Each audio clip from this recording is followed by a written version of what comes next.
So, yung Bistro framework, yung isang HTTP request daw,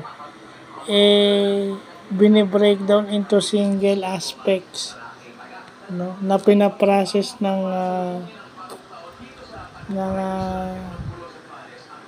parang meron siyang meron siyang controller, imbis na lahat ng request is nasa isang controller, hinahati yun into respective controllers. We call that aspect. So, yun yung ginagamit ng Bistro framework. Hinahati-hati siya. Well, kasi ganun yung aspect-oriented programming. Yung every situation sa lahat ng program, hinahati into aspect.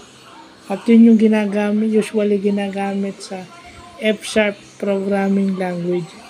So, yun yung mga bagay na natututunan natin na magdadagdag na naman tayo ng mga bagong term sa IT na hindi pa natin alam. Ito yung mga bagay na hindi pa natin alam.